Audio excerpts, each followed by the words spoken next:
Salam sejahtera di dalam kasih Tuhan Yesus Kristus.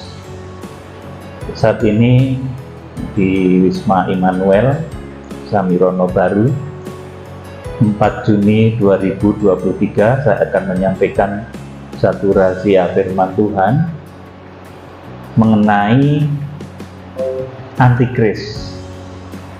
Jadi sepak terjang antikris di akhir zaman, bahwa antikris itu akan memberikan juga kebahagiaan palsu, ya saudaraku, sehingga nanti orang itu akan menjadi bingung, ini sebetulnya kebahagiaan yang dari Tuhan, apakah ini kebahagiaan dari dunia, dan segala fasilitas yang disiapkan, yang diberikan oleh antikris. Saudara, jadi kebahagiaan palsu, kebahagiaan semu itu memang ditiupkan oleh roh antikris di akhir zaman supaya orang menjadi bingung tentang tujuan hidupnya. Saudara, antikris itu juga memberikan kebahagiaan duniawi yang palsu, seolah-olah dunia ini masih akan sangat lama. Saudaraku, satu ajaran yang membuat kita, rohani kita tidak bangkit, karena menganggap bahwa seolah-olah dunia ini masih akan sangat lama lagi. Sebab itu kejarlah dunia, kejarlah berbagai macam fasilitas dunia, kesenangan dunia yang membuat tubuhmu itu menjadi senang. Saudara, sebetulnya kebahagiaan sejati itu apa, saudaraku? Kebahagiaan sejati itu sebenarnya kalau kita mengenal Tuhan dengan benar dan mentaati perintah-perintahnya. Ini kebenaran sejati, kebahagiaan sejati. Jadi kebahagiaan sejati itu tercipta ketika saudara, kita semua ini mengenal Tuhan dengan benar dan mentaati perintah-perintahnya. Inilah kebahagiaan tertinggi, kebahagiaan sejati. Saudara, kita akan membaca di dalam 1 Yohanes 2 ayat yang ke-1 sampai ke-6. Saya mohon dibacakan 1 Yohanes 2 ayat 1 sampai ke-6. Kristus pengantara kita. Terus, anak-anakku, hal-hal ini kutuliskan kepada kamu supaya kamu jangan berbuat dosa. Namun jika seorang berbuat dosa, kita mempunyai seorang pengantara pada Bapa, yaitu Yesus Kristus yang adil. Ya, di sini dulu. Jadi kita itu punya keterbatasan. Ya, saudaraku, kita manusia darah daging. Ada saatnya kita itu kilaf dan berbuat dosa. Namun jika seorang berbuat dosa, di sini dikatakan kita mempunyai seorang pengantara. Bukan berarti terus kita berlanjut di dalam dosa, berlarut-larut dalam dosa. Itu namanya fasik. Ya, saudaraku, kita harus betul-betul memanfaatkan kemurahan Tuhan ini dengan sebaik-baiknya. Jadi kita tidak boleh terus-menerus berbuat dosa. Ya, ayat 2 kemudian. Dan ia adalah pendamaian untuk segala dosa kita, dan bukan untuk dosa kita saja, tetapi juga untuk dosa seluruh dunia. Iya, untuk seluruh dunia. Jadi Tuhan Yesus itu berkorban bukan untuk orang Israel saja, tetapi untuk seluruh dunia. Terus, dan inilah tandanya bahwa kita mengenal Allah, yaitu jikalau kita menuruti perintah-perintahnya. 4. Barang siapa berkata, aku mengenal dia, tetapi ia tidak menuruti perintahnya, ia adalah seorang pendusta, dan di dalamnya tidak ada kebenaran. Terus, Tetapi barang siapa menuruti firman-Nya, di dalam orang itu sungguh sudah sempurna kasih Allah. Dengan itulah kita ketahui bahwa kita ada di dalam Dia. terus, Barang siapa mengatakan bahwa ia ada di dalam Dia, ia wajib hidup sama seperti Kristus telah hidup. amin. Inilah kebahagiaan hakiki, bahwa kita mengenal Tuhan, kita mengenal Allah. Dan kalau kita mengenal Tuhan, itu kita mentaati juga perintah-perintahnya. Dan kita wajib hidup sama seperti Kristus telah hidup. Saudaraku, inilah kebahagiaan yang hakiki, kebahagiaan paling tinggi itu kalau kita mengenal Tuhan dengan benar, saudaraku. Saudara punya kekayaan seperti apa, mungkin saudaraku miliaran atau triliun. Saudara punya keluarga yang hebat seperti apa, mungkin saudaraku, yang berpangkat tinggi, mungkin orangnya ganteng-ganteng, cantik-cantik. Tapi kalau gak kenal Tuhan, saudaraku, itu gak akan bahagia. Saudara yang dikasihi Tuhan, jadi manusia ini sering terjebak dengan kebahagiaan semu. Kebahagiaan semu itu seperti apa, saudaraku? Kaya, sehat, keluarga nyaman dan damai. Ini kebahagiaan memang, tetapi ini semu, bukan kebahagiaan hakiki, saudaraku. Kalau kebahagiaan hakiki itu kita mengenal Tuhan, baik saat kita kaya ataupun saat kita nggak punya duit. Saudaraku, ini kebahagiaan hakiki. Bagaimana seseorang ketika nggak punya duit itu bisa tersenyum, tetap bisa bahagia, saudaraku? Ini susah. Makanya kebahagiaan hakiki itu membuat kita betul-betul bersukacita dalam segala kondisi. Jadi kebahagiaan semu itu misalnya kaya, sehat, keluarga nyaman dan damai. Saudaraku, makan makanan yang enak-enak, rumah bagus, kemudian bisa pelesiran ke sana kemari. Apakah itu bahagia, saudaraku? Tidak, saudaraku. Kalau kita belum kenal Tuhan dengan baik, orang yang kaya tadi, saudaraku, orang yang memiliki segala macam fasilitas, keluarganya dikatakan nyaman dan damai, anggota keluarganya ganteng-ganteng, duit tidak kekurangan, punya mobil mewah, rumahnya keren, saudaraku. Tetapi kalau tidak mengenal Tuhan, ketika nanti dia sakit, saudaraku, ketika nanti maut itu akan menjemput, saudaraku, dia akan sangat ketakutan. Dan orang semacam itu tidak akan bahagia, saudaraku. Jadi kalau orang mentargetkan kebahagiaan semu, seperti kaya, sehat, keluarga nyaman dan damai, saudaraku, saya itu merenung, saudaraku. Saudara, apakah saudara pernah mengalami kaya?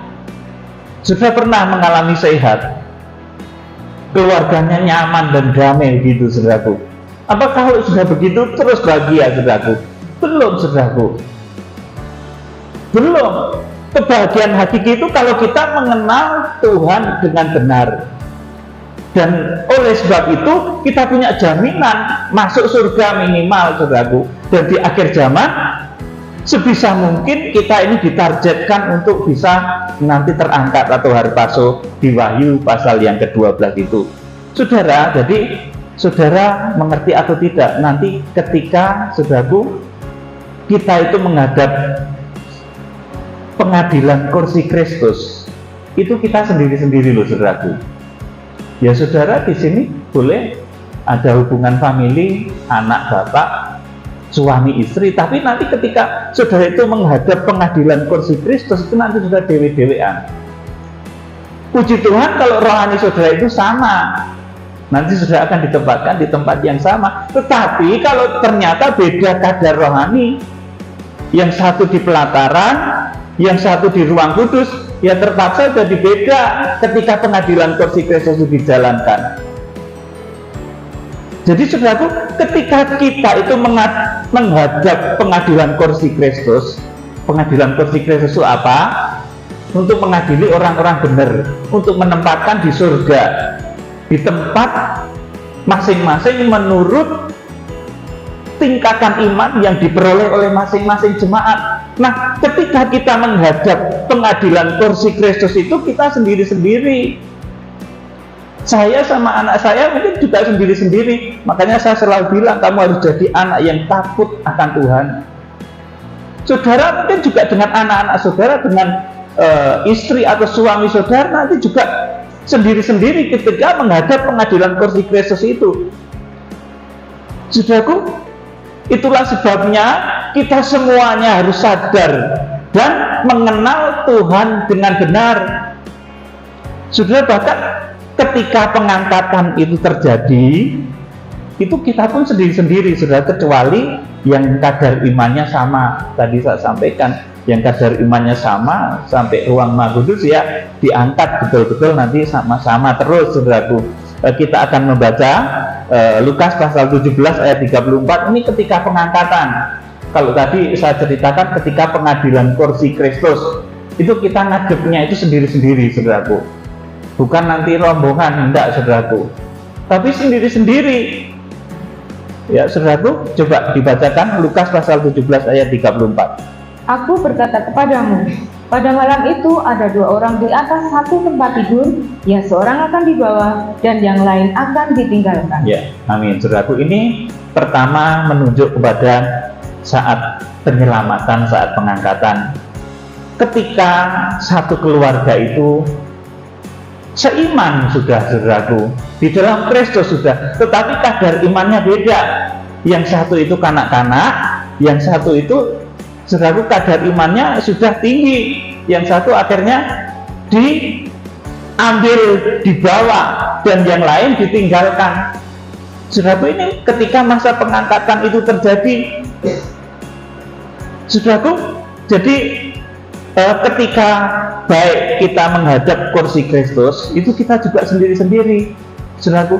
Ketika kita nanti menghadapi saat pengangkatan itu juga sendiri-sendiri, saudara yang dikasihi Tuhan. Jadi ini pertama menunjuk kepada saat pengangkatan, ya, saudaraku.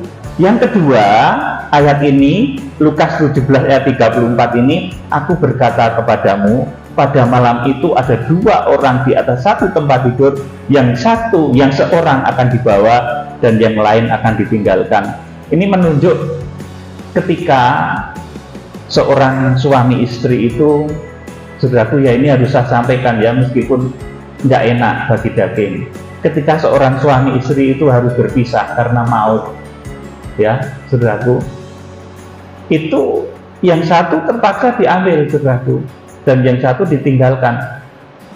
Itu menunjuk kepada hal itu juga. Jadi, saudaraku, suami istri itu meninggalnya nggak bareng, saudaraku. Rata-rata 99%, saudaraku. Ada yang bareng, ya, saudaraku, misalkan karena kecelakaan mobil dan lain sebagainya jadi bareng. Ada musibah, ada bencana, jadi bareng, saudaraku. Ada yang bunuh diri bareng. Tapi kalau bunuh diri bareng ya nggak masuk surga semua, saudaraku itu. Saudaraku yang dikasih Tuhan, jadi suami istri itu rata-rata meninggalnya nggak bareng. Ini saya sampaikan bukan untuk nakut-nakutin saudara, tapi supaya saudara ngerti, ketika kita menghadap kursi Kristus itu, kita bertanggung jawab atas diri kita sendiri menurut kadar iman kita, dan kita berserah semuanya di atas kekuatan korban Kristus yang menemani kita pada saat itu. Hanyalah korban Kristus yang kita junjung tinggi, yang menyelamatkan kita.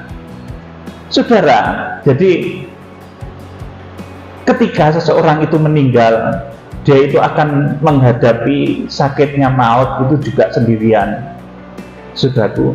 Suaminya, istrinya, anak-anaknya, dan semua saudara-saudara juga tidak ikut merasakan sakitnya, kalau orang katakan itu sakaratul maut, gitu. Sakitnya maut itu juga sendirian, mereka akan merasakan sendiri-sendiri, kecuali orang-orang yang terangkat hidup-hidup di Wahyu pasal 12 ayat yang kelima. Nah, saudara, orang yang diangkat hidup-hidup ini saya beritahu kepada saudara, ini nanti akan bebas pengadilan, ya, saudaraku, karena justru akan dibawa oleh Tuhan menjadi pasukan Tuhan yang menghadapi firman. Tidak tahukah engkau bahwa orang-orang kudus akan menghakimi bumi? Orang-orang kudus akan menghakimi dunia. Tidak tahukah kamu bahwa engkau akan menghakimi malaikat-malaikat?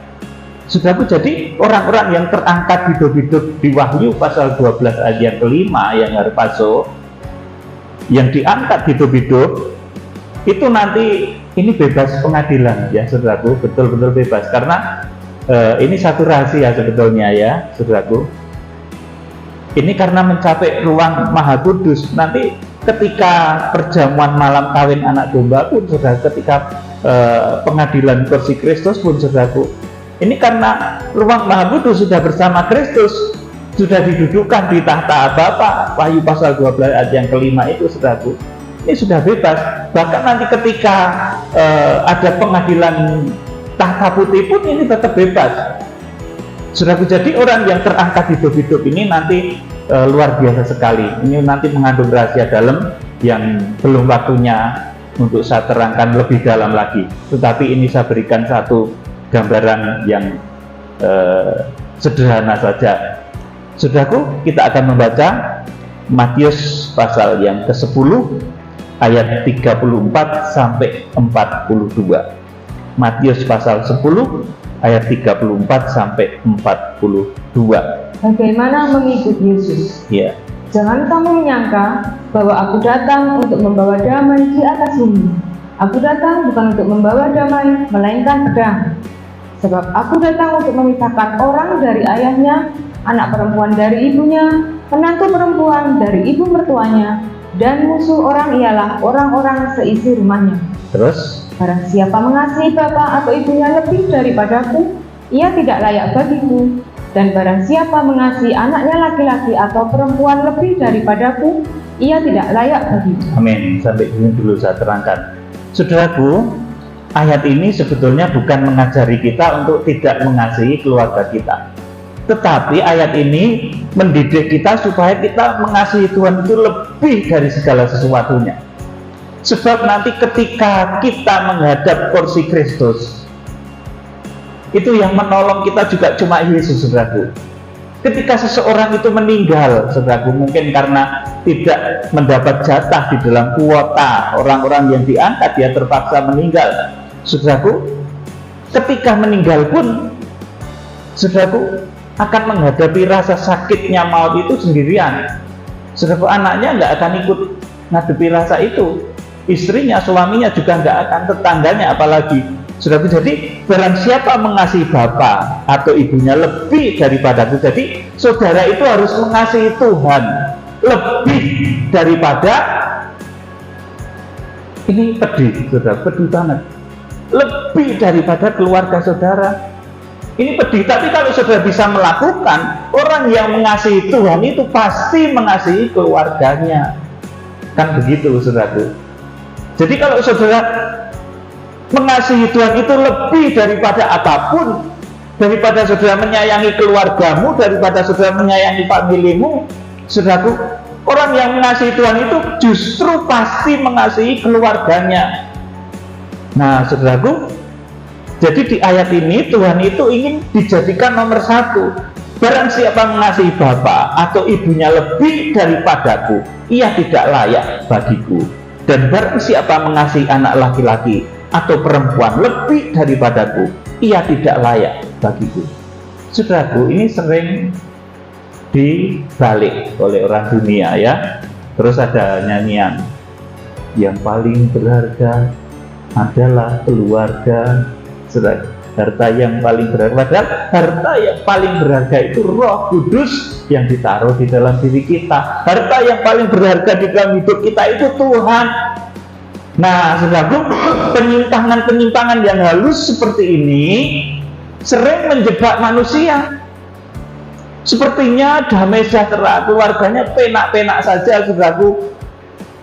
Mobil bagus, keluarga terlihat damai, saudaraku. Kemudian badan juga sehat, wajahnya ganteng-ganteng, cantik-cantik keluarganya, saudaraku. Tetapi kalau tidak mengenal Tuhan dengan benar, saudaraku, tidak layak bagi Tuhan. Tetapi orang yang mengenal Tuhan, dia akan mengenal hakikat hidup ini, bahwa hidup ini bukan tentang kekayaan, bukan tentang tentramnya sebuah keluarga, bukan tentang tentramnya saudaraku, sebuah hubungan di dalam kekeluargaan, tetapi bagaimana kita mengasihi Tuhan. Bahkan ketika kita itu mengasihi Tuhan, kadang kita itu dibenci oleh orang yang menyebut sebagai keluarga kita.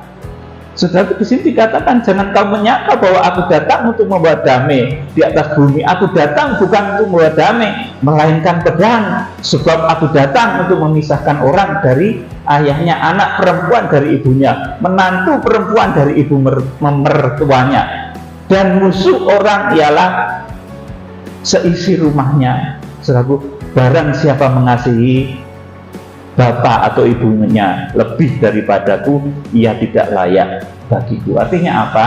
Tuhan itu menghendaki kita mengasihi Tuhan di tempat nomor satu. Dan kalau kita bisa mengasihi Tuhan itu sebagai yang nomor satu dalam kehidupan kita, kita pasti mengasihi keluarga kita. Itu hukum pasti, saudaraku. Tetapi kalau orang itu tidak bisa mengasihi Tuhan, pasti nggak akan bisa mengasihi keluarganya. Saudaraku yang dikasihi Tuhan, kita akan lanjutkan ayat lanjut. Barang siapa tidak memikul salibnya dan mengikut aku, ia tidak layak bagiku. Barang siapa mempertahankan nyawanya, ia akan kehilangan nyawanya. Dan barang siapa kehilangan nyawanya karena aku, ia akan memperolehnya. Barang siapa menyambut kamu, ia menyambut aku. Dan barang siapa menyambut aku, ia menyambut dia yang mengutus aku. Barang siapa menyambut seorang nabi sebagai nabi, ia akan menerima upah nabi. Dan barang siapa menyambut seorang benar sebagai orang benar, ia akan menerima upah orang benar. Terus, dan barang siapa memberi air sejuk secangkir saja pun kepada salah seorang yang kecil ini, karena ia muridku, aku berkata kepadamu, sesungguhnya ia tidak akan kehilangan upahnya daripadanya. Ya, jadi saudaraku, di sini kita belajar bagaimana kita mengenal Tuhan dengan benar. Jangan sampai ikatan-ikatan daging kita. Ikatan daging itu apa tuh, saudaraku? Salah satunya ya kekayaan, itu mengikat. Keluarga itu kadang mengikat, saudaraku. Jangan sampai hal itu membuat kita tidak bisa mencintai Tuhan. Saudaraku, kita harus mencintai Tuhan. Dan kalau kita mencintai Tuhan, kita pasti mencintai, mengasihi keluarga kita dengan maksimal. Saudaraku, kita akan membaca sikap Tuhan Yesus dan keluarganya. Matius pasal 12 ayat 46 sampai 50. Ini sikap Tuhan Yesus dan keluarganya. Yesus dan sanak saudaranya. Iya. Ketika Yesus masih berbicara dengan orang banyak itu, ibunya dan saudara-saudaranya berdiri di luar dan berusaha menemui dia. Terus? Maka seorang berkata kepadanya, lihatlah, ibumu dan saudara-saudaramu ada di luar dan berusaha menemui engkau. Tetapi jawab Yesus kepada orang yang menyampaikan berita itu kepadanya, siapa ibuku dan siapa saudara-saudaraku? Lalu katanya, sambil menunjuk ke arah murid-muridnya, ini ibuku dan saudara-saudaraku. Terus? Sebab siapapun yang melakukan kehendak Bapakku di surga, dialah saudaraku laki-laki, dialah saudaraku perempuan, dialah ibuku. Amin, saudaraku. Kalau saudara bisa menghayati cerita ini, saudaraku, pada waktu itu kira-kira ibu dan saudara-saudaranya Tuhan Yesus itu agak tersinggung tidak? Pasti agak tersinggung, saudaraku. Tetapi Tuhan Yesus itu luar biasa karena cintanya kepada Bapa, karena cintanya kepada Bapa yang di surga, saudaraku. Dia mengatakan, tetapi jawab Yesus kepada orang yang menyampaikan berita itu kepadanya, siapakah ibuku dan siapakah saudara-saudaraku? Lalu katanya sambil menunjuk ke arah murid-muridnya itu, saudaraku, padahal ibunya di sana, yang ditunjuk di depannya, saudaraku. Ke arah murid-muridnya, inilah ibuku dan saudara-saudaraku. Sikap Tuhan Yesus itu seperti itu, saudara, karena dia betul-betul mengutamakan kerajaan surga, kerajaan yang luar biasa, kerajaan yang kekal, tidak sekedar kemewahan duniawi, tidak sekedar keluarga duniawi, tetapi Tuhan mengutamakan kerajaan yang kekal, bukan kemewahan duniawi. Saudara, itulah sebabnya Tuhan Yesus maupun murid-muridnya itu ketika pelayanan tidak pernah mengekspos, jarang ya mengekspos kebahagiaan lahiriah dia. Kalau sekarang gitu ya selfie, saudaraku, Tuhan Yesus sama Mama Maria gitu, saudaraku. Atau mungkin Rasul Petrus sama Bu Petrus. Saya malah nggak ngerti istrinya Rasul Petrus namanya siapa sampai sekarang, saudaraku. Sudah tahu istrinya Andreas itu siapa? Nggak ngerti kan? Itu karena mereka nggak pernah mengekspos, saudaraku, Bu Andreas yang ngertinya. Jadi, saudaraku, tidak ada kisah murid Yesus itu piknik kemudian mengekspos kebahagiaan lahiriah dengan para istri mereka, dengan anak-anak mereka, Petrus, Andreas, Yakobus. Wah, ini Yakobus, ini istrinya, ini anaknya, saudaraku. Sudah tahu istrinya Yakobus siapa? Saudara, nggak diekspos. Karena apa, saudaraku? Karena, ya saudaraku, memang demikian. Yang diekspos Yakobus itu kerajaan surga. Yohanes juga demikian. Istrinya Yohanes apa, saudaraku?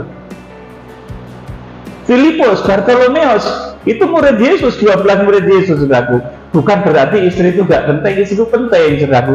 Tetapi, saudaraku, ya kalau misalkan KKR gitu, saudaraku, kalau zaman dulu itu enggak nanya, misalkan Petrus ketemu sama Paulus, Petrus nanya, Paulus nanya sama Petrus, ya mana istrimu Pak Petrus, gitu, saudaraku. Paulus enggak nanya gitu, nanti Petrus ganti nanya, ngapain kamu nanya, kamu juga jomblo terus, malah repot nanti, saudaraku. Jadi dulu nggak ada seperti itu. Yang diekspos itu betul-betul kerajaan surga, bukan, saudaraku, sesuatu kebahagiaan lahiriah, keluarganya, mobilnya, rumahnya, saudaraku, nggak diekspos, saudaraku. Tetapi yang diekspos mereka, yang diekspos oleh Tuhan dan murid-murid itu kerajaan yang kekal, keluarga kerajaan surga yang diekspos mereka. Saudaraku yang dikasih Tuhan, itulah sebabnya, saudaraku, saya waktu diterangkan tentang hal ini oleh Roh Kudus ya sedikit tersenyum, saudaraku. Petrus, Yohanes, Yakobus itu saya nggak ngerti itu istrinya namanya siapa. Saudaraku, saya belum tanya. Suatu saat mungkin Roh Kudus juga memberitahu, bisa juga, saudaraku. Tetapi ya, saya belum diberitahu istrinya Petrus, Andreas, Yakobus, Yohanes, Filipus, Bartolomeus itu siapa, saya belum tahu, saudara. Kalau saudara tahu ya kasih tahu saya supaya jadi lebih banyak pengetahuan saya, saudara. Jadi mereka tidak pernah mengekspos kebahagiaan semu dalam kehidupan sehari-hari, dalam pelayanan. Bahkan Alkitab tidak pernah mencatatnya. Kalau dulu dicatat, saudaraku. Kalau sekarang gitu ya foto bareng jepret, diekspos bareng gitu, saudaraku. Saudaraku, hari-hari ini manusia sering tergelincir dengan kebahagiaan semu, seolah-olah kekayaannya, seolah-olah keluarga darah dagingnya, seolah-olah kenikmatan duniawi itu merupakan sesuatu yang surgawi.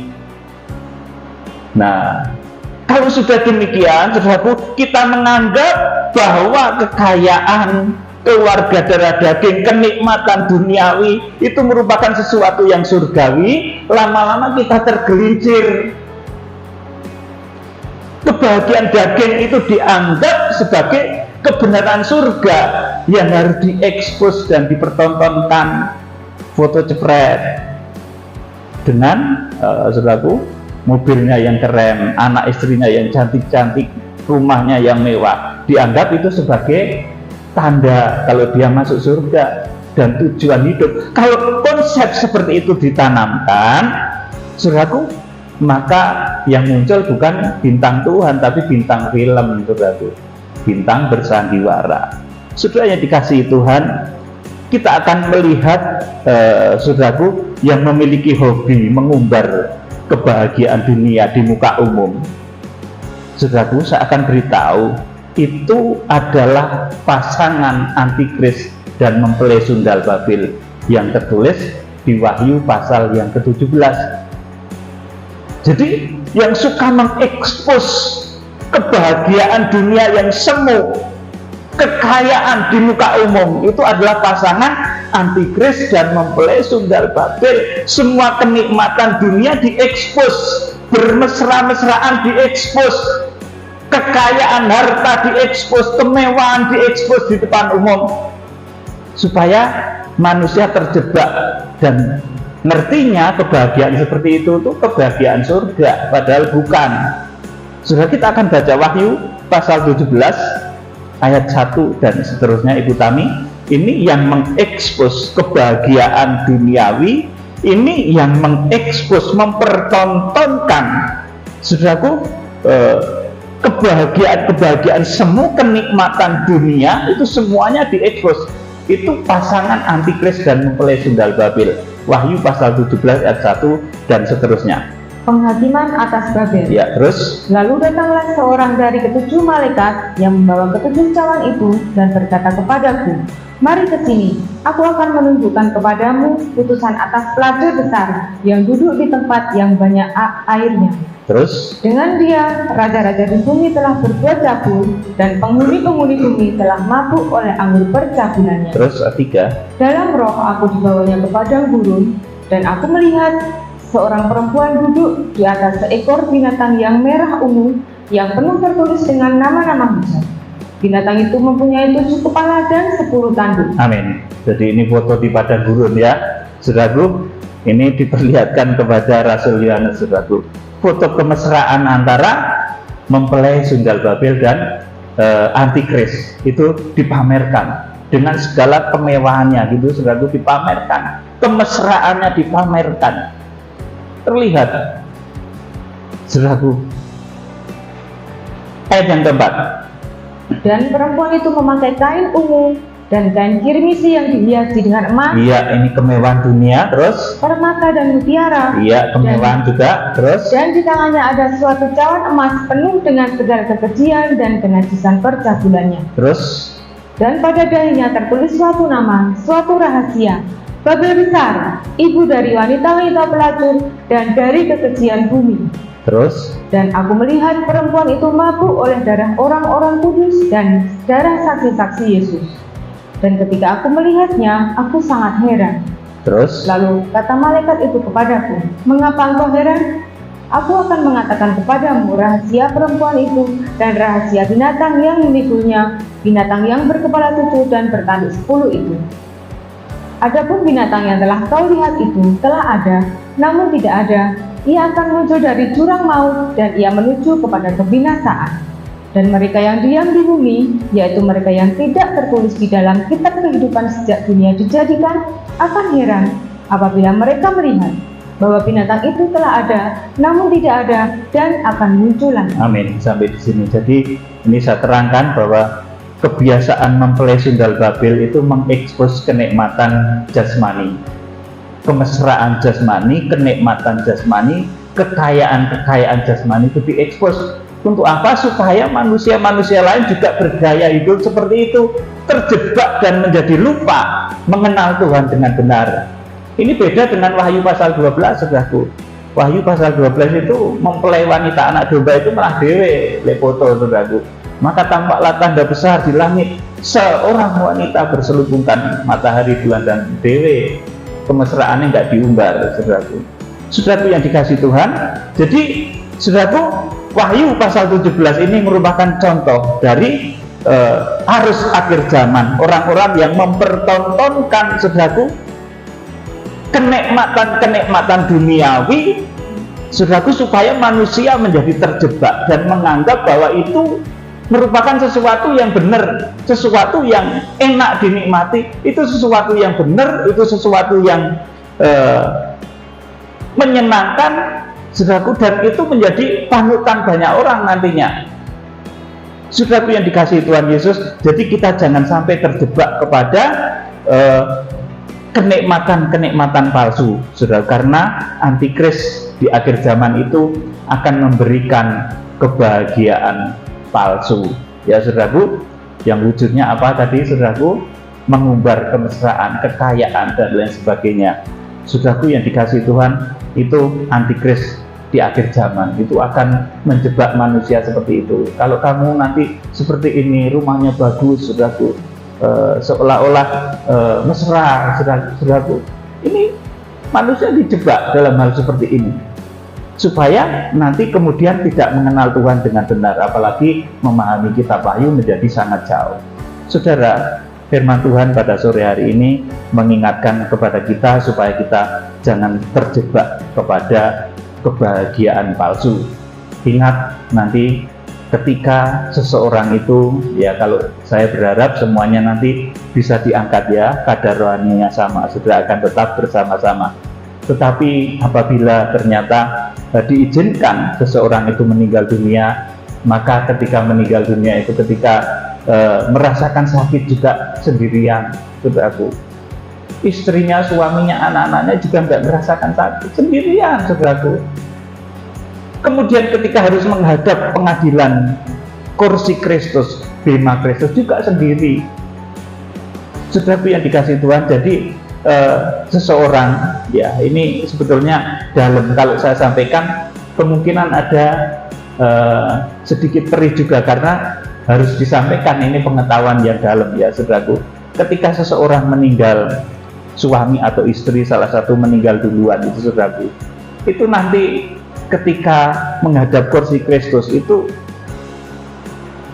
tingkatan imannya bisa sama, bisa beda nanti, saudaraku. Kalau kemudian yang ditinggal itu, saudaraku, rohaninya semakin baik, ya luar biasa, tetap sama. Tapi kalau yang ditinggal itu ternyata rohaninya jeblok, ya nanti dia tidak akan sama dengan yang sudah meninggal di dalam Tuhan duluan ini, saudaraku. Jadi kadang ada perbedaan seperti itu. Ketika seseorang itu nanti menghadapi maut, mereka menghadapi sendiri, cuma Yesus nanti satu-satunya yang menjadi penolong.